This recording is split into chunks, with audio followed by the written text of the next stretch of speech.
Hi there. Vlog time, Tuesday.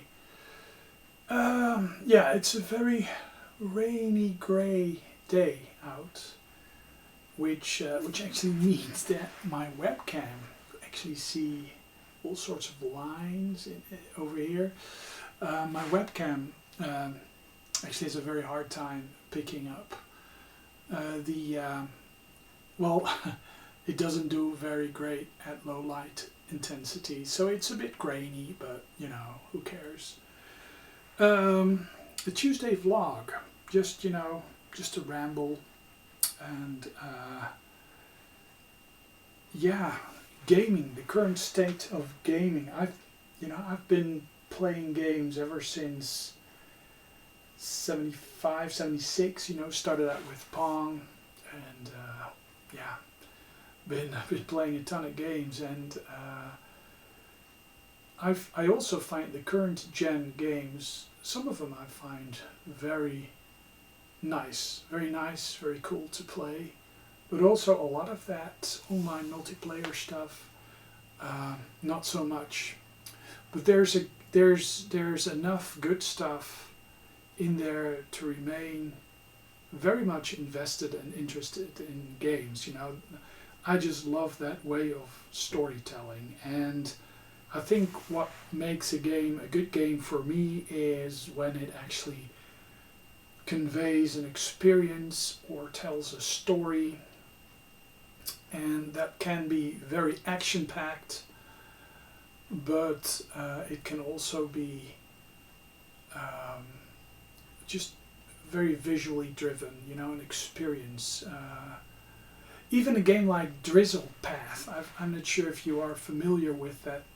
It's an indie title where you basically just walk along a drizzly path, and it's just, it's like an open world, but it isn't, and it's heavily scripted, and you move into, well, you have to experience certain experiences in sequence, and it actually tells you a story, and I actually quite like that.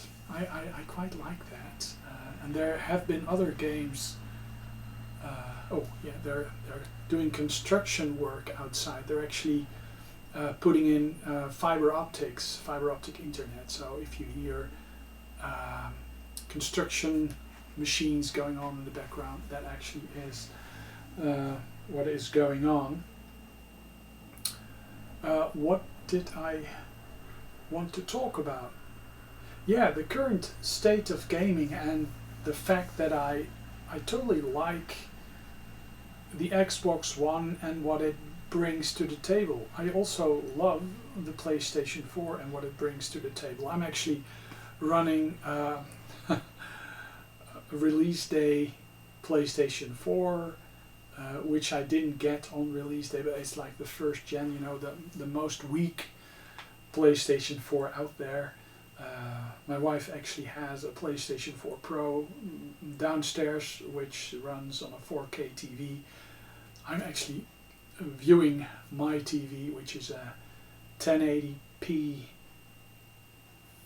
49-inch or 51-inch TV, or something like that. But it's big enough. I mean, I like it. It has been acting up though. It seems that the HDMI inputs on it are a bit finicky, or becoming a bit finicky. But anyways, I just love the various systems and also exclusives on the various systems, and I really was scratching my head when that Spencer dude from Microsoft, he wants to do away with console exclusives. I mean, on one hand, I can explain that you would want that, but on the other hand, exclusives are actually what makes a specific system a specific system. Otherwise, we'll just, why bother? Just have a single unified platform. And the fact that different systems exist with different inputs, like the Wii and the Wii U, and of course the Switch. I mean, I love my Switch. I don't use it often with in this configuration. I often just use it in the dock with the Pro controller. And what I like about the Nintendo consoles is the fact that the unique games on it, you know, the Nintendo games, the Nintendo franchises and stuff, and I like the indie games, and the multi-platform games, you know, I'm not sure about. I mean, do I want to play the platform games, the multi-platform games on the Switch, or do I want to have it on the Xbox or the PlayStation or the PC? Often I will choose PC because of the fact that the games on the PC are accessible longer, or will be accessible for a longer period of time. I mean, I've gone through quite a few generations of PCs over the years, and quite a few of the games I'm still able to run on them. Now with the PlayStation, that's a bit different. You know, the PlayStation 2 pretty much runs everything. PlayStation 1, PlayStation 2, but PlayStation 3, of course, didn't have any serious backwards compatibility. Not, if you missed out on the first gen PlayStation 3, which was plagued by bad cooling, and most of the original backwards fat PlayStation 3s have probably kicked the bucket by now. So you could actually say that PlayStation 2 backwards compatibility is just gone for the PlayStation 3. And the PlayStation 4, it doesn't have any backwards compatibility. Now, I have a PlayStation 4. I'm fortunate enough to have two PlayStation 4s in our home, and actually two PlayStation 3s in our home. Basically, to be able to play at the same time, Elise and I, similar games, different games, but yeah, to have those available. But you need to keep every console around in order to access your library. And I must say that what Microsoft actually is showing us. Oh, and there's a little message from my sister, but yeah. What Microsoft actually is showing us, that they sort of want to do away with these, how do you say that? Generation. I mean, Microsoft always has been providing some form of backwards compatibility ever since they introduced the Xbox 360. Now, what I understand actually is that it used to be a limited backwards compatibility. I mean, it's a limited backwards compatibility. Not all games run, but that the new system actually will offer complete backwards compatibility of all games, all the Xbox generations. And actually that is something that is very intriguing. That is something that I very much like, because that would mean that I can actually retire my original Xbox, and I can retire my first generation Xbox One, the fat one, the VCR that came with the Kinect, and that I could actually replace that with the new Xbox, but it would not fit in my cabinet. I would have to sit it on top, as I would have to with the new PlayStation 5. Very nice designs, but not very media center friendly, I must say. Yeah. That aside, probably we will have both modern consoles in our house at some point in time. Now, what has changed quite a bit for me is the amount of games I buy. I'm very much a physical media person, but I'm also a person that loves convenience. And more so on the Xbox, a little less so on the PlayStation 4, have I bought digital games. Now, I was used to doing that on the Xbox 360. I mean, both Elise and I, we bought just a ton of Xbox Live games, just a ton of these games, and a lot of them actually came over to the Xbox One. Actually, the majority of the games that are on my Xbox One's hard drive, and actually have hooked up an external drive, are actually Xbox 360 titles. And even I've even a couple of original Xbox titles on the Xbox One, and that's very cool. So I've been more inclined to purchase games digitally when they're on sale or whatever on the Xbox than on the PlayStation 4. But the PlayStation 4, I've bought far fewer games, but the games that I did buy were, most of them were digital games. And why? Because Elise and I can actually play the same game at the same time without the need to have a disc installed, because we have a family account and we both are able to play the same game at the same time, which is nice. I mean, yeah, you could play through games. They're like games with a big campaign, games with a story, a game. Horizon Zero Dawn, for example, that's a game with a story. It's not a multiplayer game. Last Guardian, we both were playing through that at the same time. I love that game so much that I actually got a physical release, a special edition with the dragon and stuff. And so I tend to buy far fewer games, and I do than before. I'm much less of a collector these days, and I'm more of a gamer, and I'm quite content to just have a couple of great games, or amass more games over time, and have a digital library, than I would have done before. Before, I was just buying a ton of games physically that were cheap, but that I was never going to play, or they would just sit on the shelf. And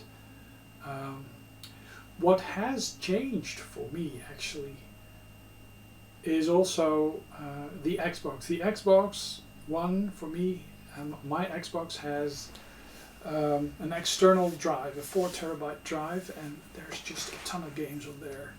I think I did some collection videos. This phone is gonna ping like forever. It's like a message that just repeats and repeats. The convenience of having your entire library available to you on a system without having to insert discs and stuff is actually very, very comfortable. Knowing that this library that I have amassed on the Xbox One will be available on the newer system is actually also quite enticing. I really like that. I mean, I'm a person that just wants to have the media, the games, the media that he consumes. I want to have that accessible, so I actually ripped just about all my DVDs. I didn't rip the Blu-rays because that's just insane. It's just taking too much memory. But my DVD collection is on a NAS. I've actually ripped a substantial amount of my optical based media. I've created game files with all the cartridge based media. So what the Xbox One and its accessibility showed me was that, and Steam on PC actually showed me that it is actually possible to have your media, games, movies consolidated on a system, storage media, and just consume it from there. And I much prefer to have it available locally than stream it. So I'm not a big fan of these streaming services. I mean, our internet will be fast enough. You know, they're installing fiber, and even the cable internet is actually pretty fast. It's like 500 megabits down, 50 megabits up or something. I mean, it's blazingly fast. And still, I complain about the updates, the excessive updates.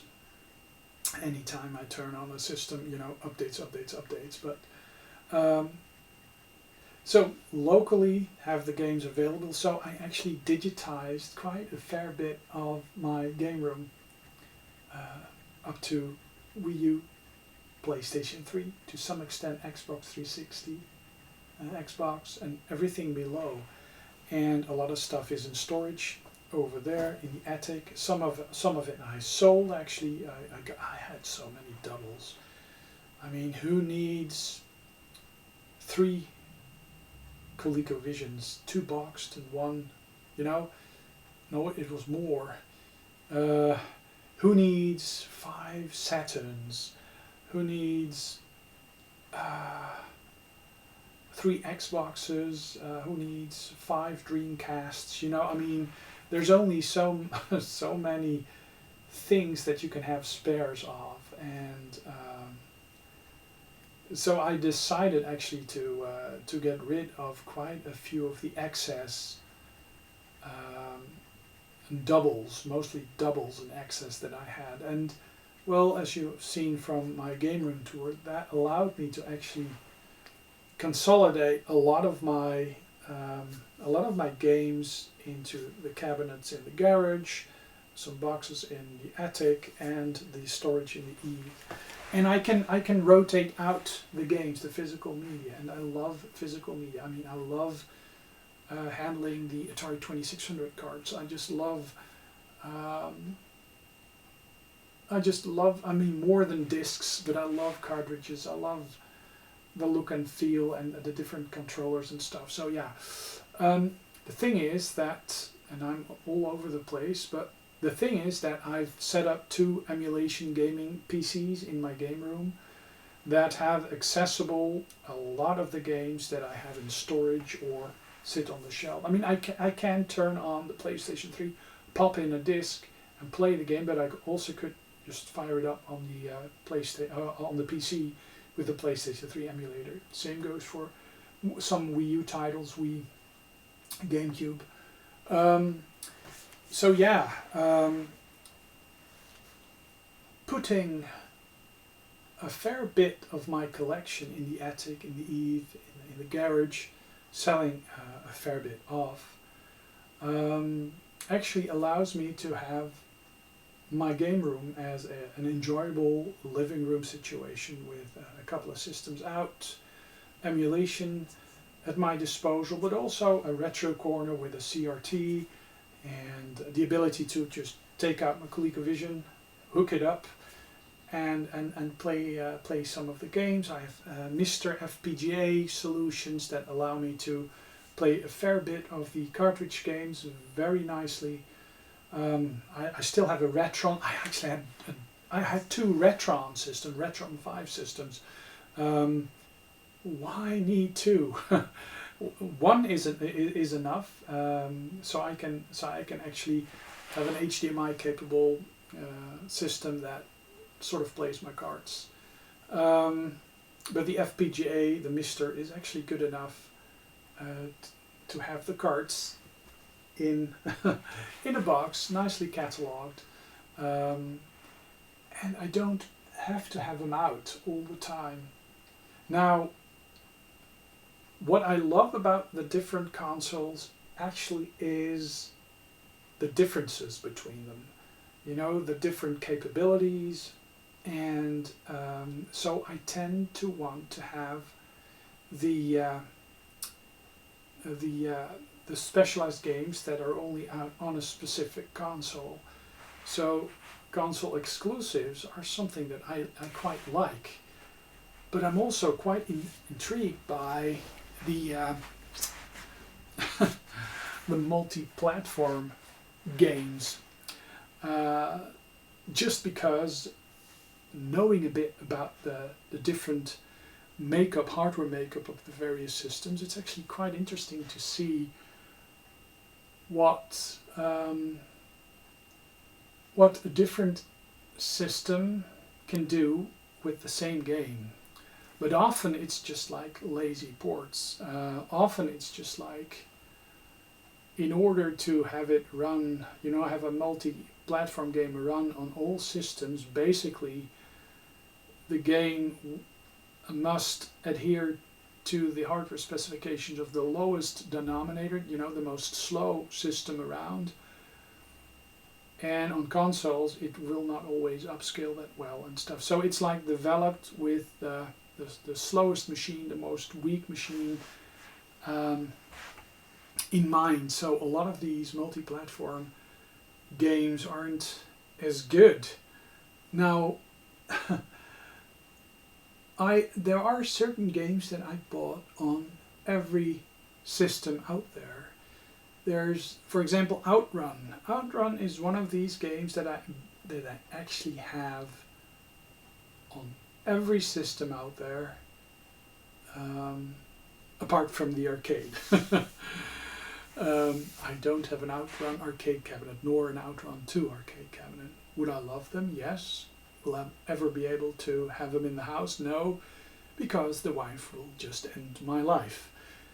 Am I glad she has that stand? Yes, because if she didn't have that stand, our garage would be filled not with a car, but would be filled with a stationary double-seater Outrun 2 arcade cabinets. That probably wouldn't function because I'm not sure if I will be able to repair it. But yeah, so I love exclusives. I loved back in the 80s, you know, I loved the various home computer systems. I loved how the spectrum was just so totally completely different from the oh, I am recording. At some point I was like, oh my god, am I recording? Is the audio working? Yes, I see the audio working, and I am recording. 23 minutes. Wow. Okay. 60 frames per second, 4.8 CPU, yeah. OBS, yeah. Grainy film, yeah. So this should work, but tangent. Yeah, I used to love the differences, you know. Back in school we had TRS-80, Model 3, Model 2, Model 1 systems that were networked. They had character-based graphics, they had no bitmap graphics, but I loved how they were different from the Commodore, they were different from the Spectrum, the Osborne, the New Brain, you know, I just loved the Ace Enterprise, whatever. I loved all these different systems and how they were doing this, trying to do the same thing. You know, the quirks of MSX systems. I just love all these different MSX1 machines out there. You know, they all run the same software, but every company and a lot of electronics company, even Akai, Pioneer, Sony, they had MSX systems out. And I just love the diversity. And yeah, my main system was a Commodore 64. That was just my main system. But I tinkered a lot with the Spectra Video and the MSX over at my cousin's. I tinkered a lot with the Amstrad CPC Schneider over at my cousin's. A good friend, Irvin Costardo, you know him, a lot of you know him on the internet.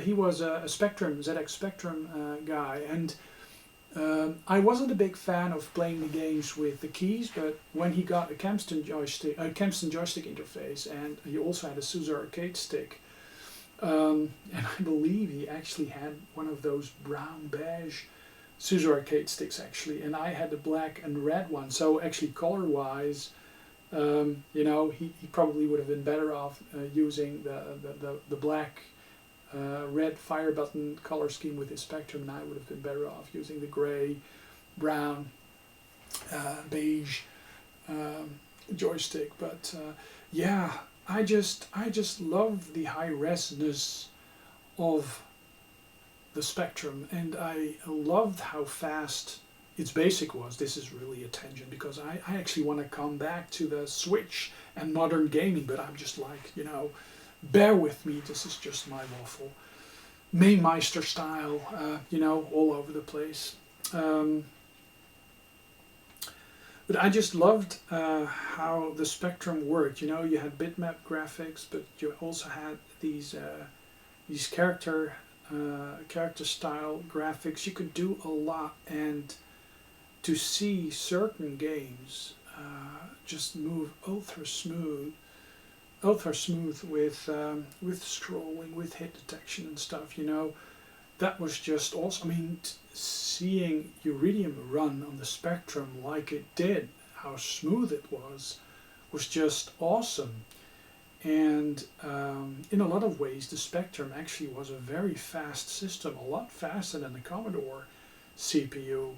But of course, the Commodore was helped with the SID chip and the VIC chip, but its graphics were a lot coarser than those of the Spectrum.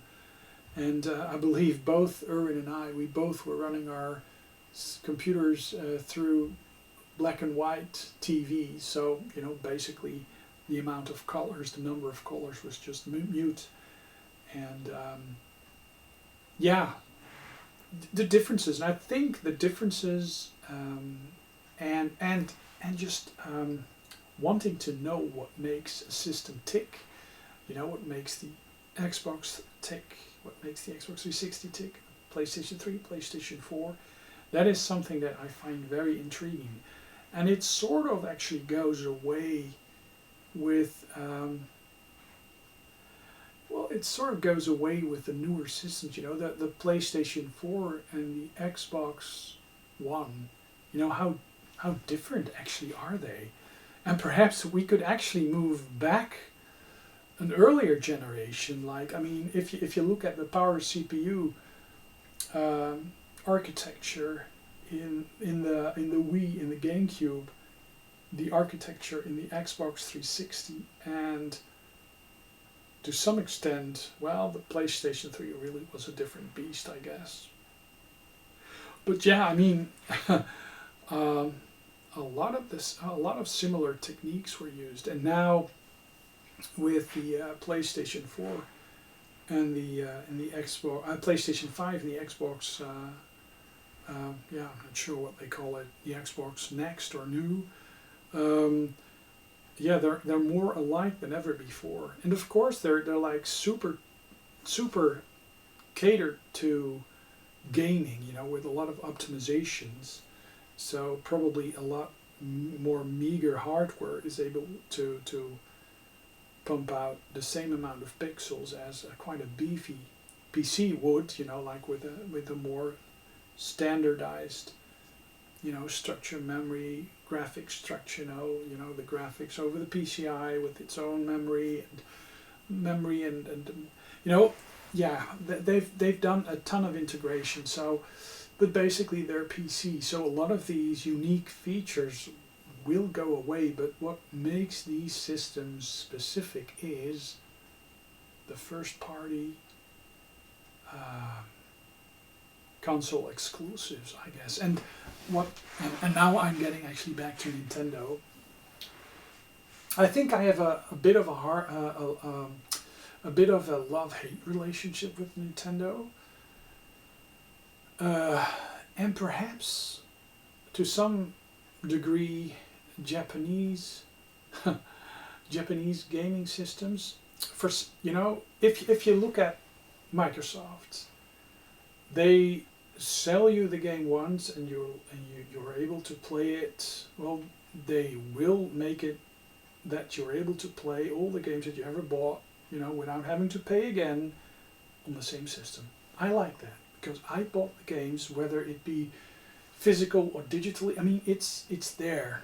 What Sony has done is resell you the same games over and over and over again.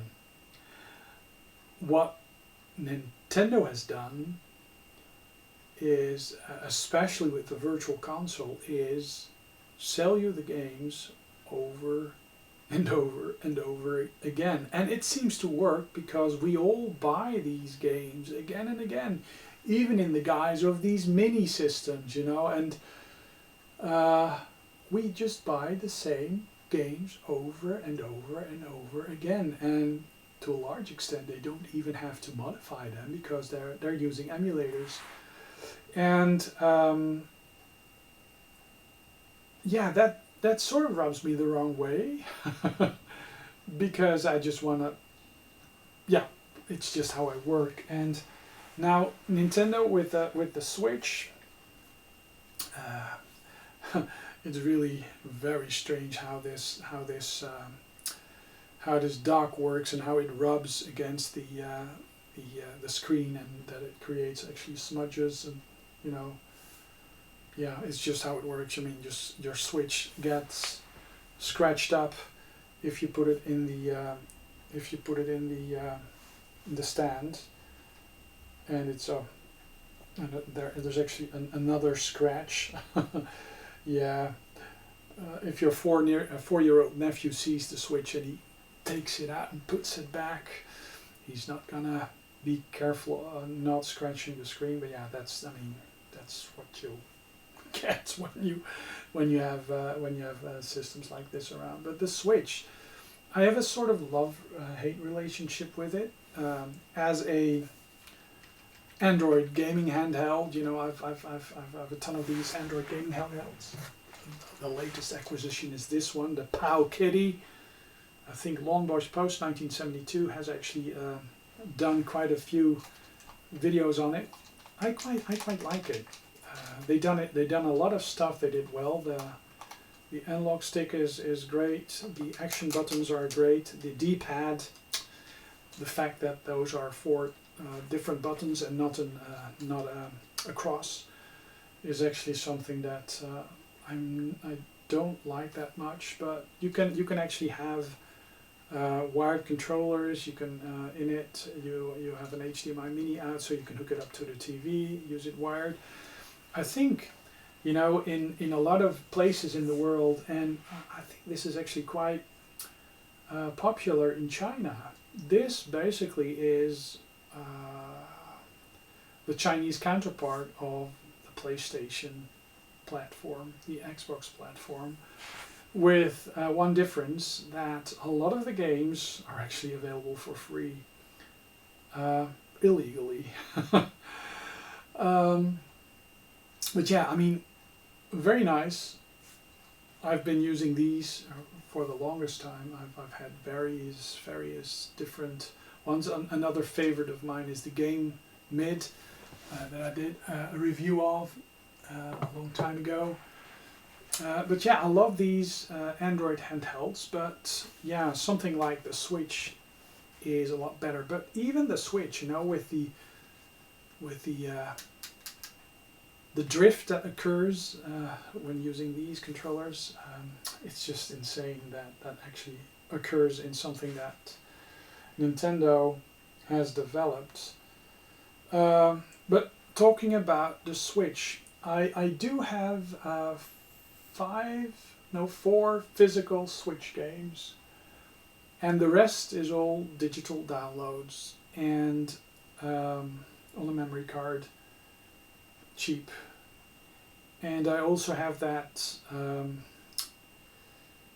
know, I'm able to play the virtual console games for a monthly fee and stuff. You know, that's the thing. And there's actually quite a few games on there that are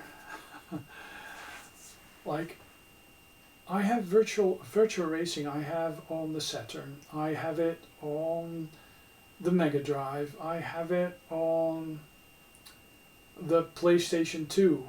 I also recently bought it on the Switch. It plays very nicely, but it's sort of insane, isn't it? Buying the same game over and over again and not even owning it. I mean, the physical media I own, but you know, the digital games that you have on your Nintendo consoles are tied to a specific system. I mean, yeah, they're tied to an account, but everybody knows that if you have multiple Switches, you have one stationary and one you want to take with you. You know, the one with that's not transformable, the Switch Lite. It really is quite hard to have your games in a working order if you happen to be outside of an internet capable place.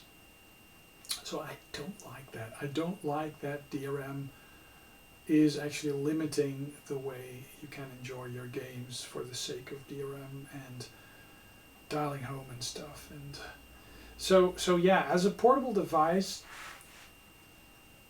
I think the Switch is not for me, but I'm not its demographic. You know, people that are using public transport a lot, they really will probably enjoy the Switch.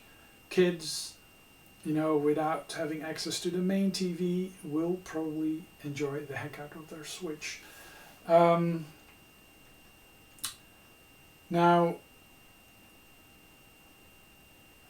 I like the Switch and I like quite a few of the games that are on it, but what was actually quite disappointing and at the same time quite exciting is the games that are actually brought out on the Switch.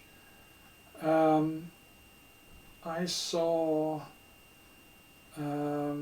Paradise City, you know, the racing game. I saw that running on the Switch and I was actually quite surprised that this Xbox 360 PlayStation 3 title actually was able to perform as well, not exactly as well, but as good as it did on the Switch.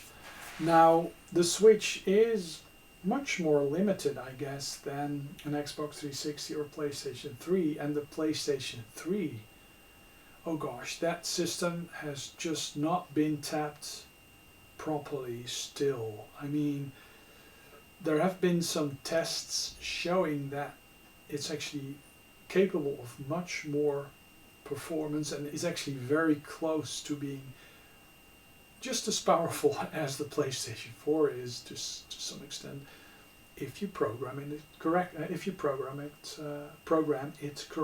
But it's very tough to program on that multi-core cell-like, you know, structure is very hard to program for. So yeah, the most, you know, a multi-core ARM or multi-core x86 is much easier to program for. To some extent, but coming back to the Switch, that actually is the point. You know, exclusives, yeah, lovely. A lot of people have been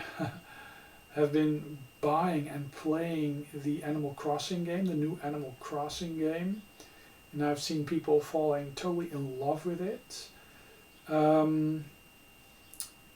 me, it's like a time trap. I like the first couple of games, but I will not get it on the Switch because if I do, I'll disappear into the Animal Crossing world. So I will not. But what I found very surprising is that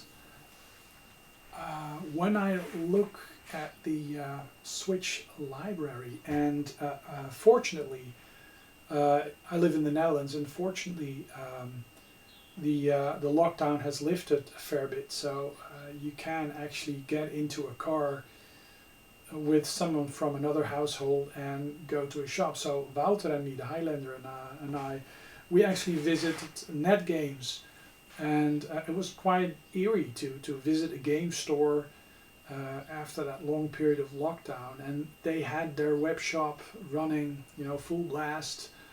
and they had a lot of sales actually during the lockdown.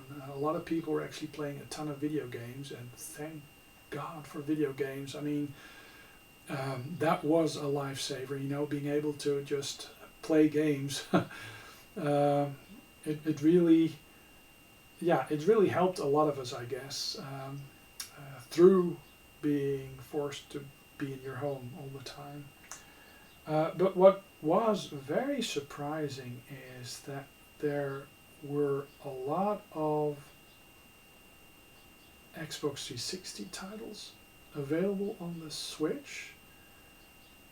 It was like, I saw that a substantial number of Switch games, and perhaps it was the selection that the shop had put out, but there were so many games present on the shelves, Switch games, that were previously available on the PlayStation 3, Xbox 360, a lot of Xbox 360 titles too, or multi-platform titles, and I can see the appeal, and probably, I'm not sure, but PowerPC and ARM perhaps share more in common when it comes to reduced instruction sets than Intel CPUs do.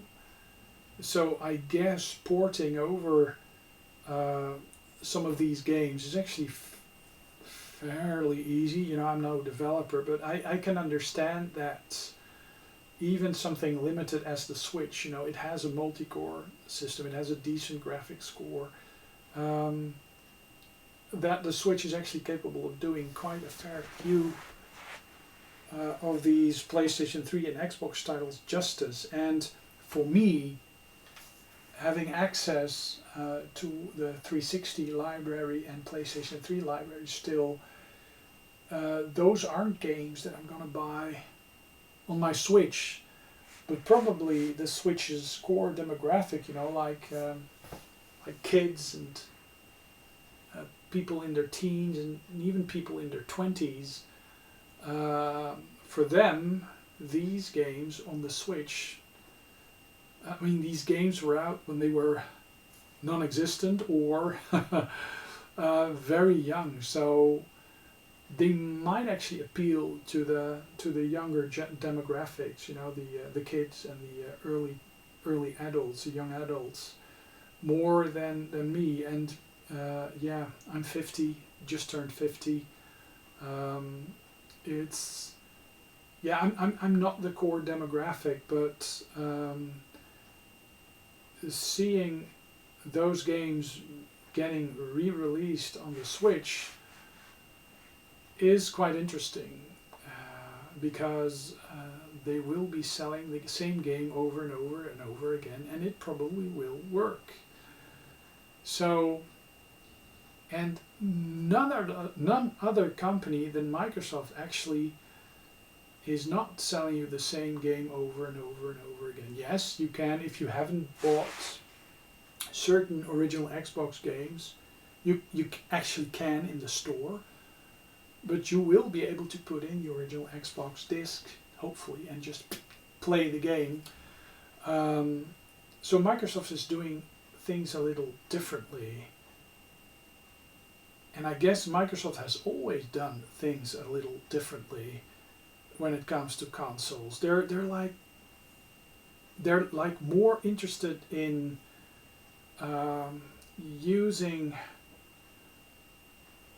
having people subscribe to the Game Pass, and you know, and that sort of thing, to have people in the ecosystem, the Microsoft ecosystem, that they aren't necessarily that keen on stratifying the users in different categories, like, you know, Windows PC users. So perhaps like Apple, Microsoft will actually converge all these systems into one. You know, they did away with the phone, but there's a modified Windows 10 kernel running on the Xbox One, just like there was a modified Windows kernel running on the Xbox. They've come full circle, and it may actually not be that bad of a thing. And of course, Nintendo doesn't have, you know, the same media platform that broad media platform that Microsoft has, or that Sony has. You know, Nintendo, Sony, they're more just consoles than Microsoft, and even Apple. I mean, Apple is with its arcade is actually pushing gaming to the Mac and pushing gaming to the iPad, the iOS devices, and well, if you look at the recent developments, it really makes you wonder whether or not iOS and macOS actually are different operating systems. I mean, yeah, they said they would never, you know, fuse the two, but with the new upcoming macOS on ARM, it's actually stated that all iOS applications would actually work on the ARM Macs, and that would imply being compatible with touch screens and stuff, and basically converging, you know, your main computing, professional computing device as a unified platform. You know, I mean, even now, I mean, I'm actually recording this on a MacMini, and I had some messages coming in on my iPhone, but they also were appearing on the Mac. And if I take photos and I want to edit it, and if I take photos and videos on the iPhone, I can actually import them easily on the Mac. So it's like, you know, it's like one unified, simple, easy to use platform, and to a large degree, Microsoft actually provides that same functionality as well. So in a way, I guess Microsoft and Apple are actually showing the future. You know, you buy your games, you have access to them, and you'll be able to use them on their platform regardless. Now I must say that Microsoft has been good. That is, that it still supports 32-bit on 64-bit on the 64-bit OS. They have a 32-bit subset. They've done away with 16-bit, but they still keep up with 32-bit. And with macOS and iOS, actually both systems have done away or are doing away with 32-bit applications. I mean, I have an old iPad 3 and a lot of old schmuck games that haven't had updates in like forever because they're 32-bit applications. They are only being able, I can only play them on the old iPad. I can't play them on my new iPad with the new iOS. So doing away with that backwards compatibility, yeah, I guess you can't keep up with these old legacy code bases forever. But I think for people to just totally embrace digital digital ownership, let's say give these people back the ownership and the access to their devices, and just do not lock them out with just a message like, you know, we're switching to 64-bit only, tough luck, or oh, we're stopping this service because, you know, well, we're done with it, you know, like Google is doing all the time. The way Google does away with a lot of the features and services they provide really rubs me the wrong way. And I like the openness of the Android platform. I always have an Android tablet on the side. I use an Android phone for work. But yeah, I can see that Apple, you know, moving the portable devices and the desktop computing devices closer together, having a single ecosystem does make sense. Microsoft actually, sort of doing the same thing with Xbox, Xbox on PC. I can imagine that if your PC is fast enough, the hardware is capable enough, Microsoft may actually open up a part of the library to certain PC users. Like, yeah, you can use certain games on the PC, and of course on the most high-end console you'll be able to play everything. And perhaps there will be new games that will be playable on the Xbox One for some time to come. And then the newest titles will only be available on certain hardware with the Xbox label, after a certain age. But it's more consumer friendly that way, yeah, you have the Xbox, a game on the Xbox, it's like the good old days that when people said, well, yeah, it plays on the Atari, and if you say it plays on the Atari, yeah, it played on the 2600, and actually it also played on the 7800, the 5200 we didn't even have in Paul Country, but yeah, it plays on the Atari. And even the Atari 8-bit home computer systems, ever since the 400 and 800 and up to the 1200 XL, the same cartridge just worked on the Atari. It was a unified platform. And of course, there's legacy issues, and you can't, innovate perhaps as much, but there's something to be said about simplifying things for the consumer.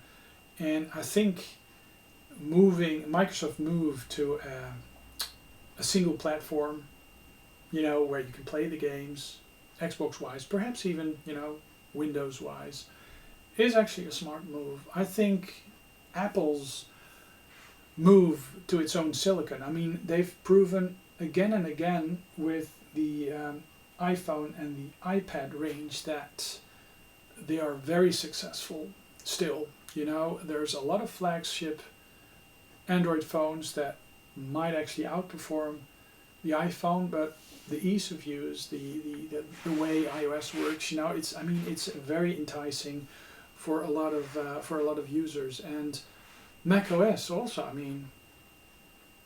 do we care if it'll run on ARM or Intel only? If they pull the same stunt as they did with the move to Intel, all these years back with Tiger, I believe it was Tiger, they used something like Rosetta, and I still have a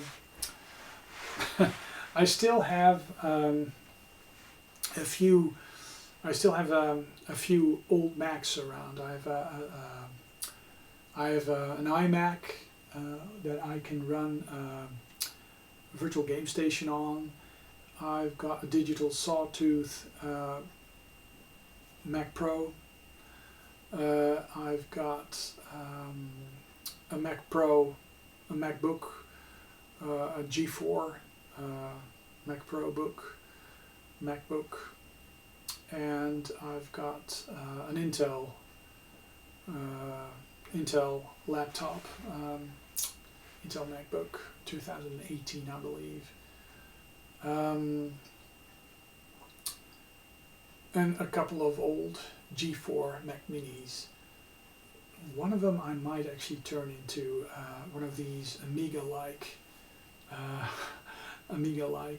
systems, just for laughs. But Apple was very successful transitioning from one chip to the other. They had Rosetta, and from first-hand experience, Halo, for example. Halo was a PowerPC title. I could run that same title in Tiger on my Intel PC. I think I had a MacBook that actually had, for a while, it had Rosetta on it. So I was able to run the PowerPC software at very good speeds. And So these translation layers are they were seamless. You know, you had one binary, and it was just, regardless of your platform, it would just work. And actually, Windows on ARM is doing the same thing. You know, with a lot of 32-bit software actually functioning, and it's like Intel x86 software running on the ARM version of Windows. Even the small Raspberry Pi systems with Raspberry, and there's like a x86 layer that actually allows people to run certain Windows games, higher end Windows games on something like the Raspberry Pi in its Linux environment. So it's actually very interesting that a lot of these software layers have evolved. Emulation, virtual machine layers have evolved that make the actual hardware that it runs less important. And I think what Sony and Nintendo are doing is make the hardware very specific. I mean, have the games tied to a specific type of hardware, like PlayStation 4, PlayStation 5, PlayStation 3, and Nintendo, you know, with the Switch, and I'm not sure if they will ever come out with another console. Yeah, it's really weird. I'm not sure if the Wii U actually is that much weaker than the Switch. And I just love the Wii U. I think I like it more than the Switch actually, but I'm not sure if Microsoft and or Sony are doing the right thing. Nintendo and Sony are doing the right thing. Sorry, I think Nintendo going mobile gaming for a while was a big mistake. It just didn't work. You know, they just didn't have the quality. I mean, first, how you said it, first party Nintendo titles equal quality on Nintendo consoles. First party Nintendo titles on anything Android just doesn't necessarily mean that you get quality because of the various, you know, the various different quality builds of Android devices. Well, 57 minutes, gosh. And I just, the only thing that I actually wanted to say in this video is like, wow, look how many PlayStation 3 and Xbox 360 titles actually are coming out on the Switch. Almost the majority of physical titles coming out are like Xbox 360 and PlayStation 3 titles. You know, in my, and perhaps current gen indie titles, but not very appealing to me because, you know, I've a little more capable systems playing the same games at a higher fidelity than the Switch does. So yeah, the Switch as a modern day system, I think a lot of the titles I will not play. A lot of the multi-platform titles I just will not get the PlayStation 3 and Xbox 360 ports. You know, no Skyrim for me, no Paradise City, Need for Speed Paradise City. Is it Need for Speed? Where is it? Well, Paradise City. Yeah, and there have been such a crap ton of games coming out in the store, in the e-store, that it's very hard to keep up. It's like the quality control has gone out of the window. There's so much crap available on the Switch these days that some of it are gems, but yeah. I mean, I think you're better off using a cheap Android gaming tablet then, you know. So yeah. That's it, I guess. Yeah, just a waffle. just a waffle and Tuesday afternoon waffle of almost just an hour now. So I will not edit this down. I will just upload the file to YouTube. That's that's why I'm filming this with the webcam and this atrocious video quality. Yeah, who cares? It's about the content, and that is what matters. And the content is quality and high production values. Now look at that. I mean, these lights, you know, these are placed very specifically in order for you to totally enjoy the low light conditions this video has been recorded in. And yeah, well, I could mumble on forever and ever, but yeah, Mark signing off, and I'll be making more videos in the future, gameplay videos, whatever. I'm still around. I haven't been making as many videos as before. Yeah, I just love this T-shirt. You know what it stands for. Lego. Anyways, Mark signing off, and I'll be back with another video soon. Ta-ta. Thanks for watching.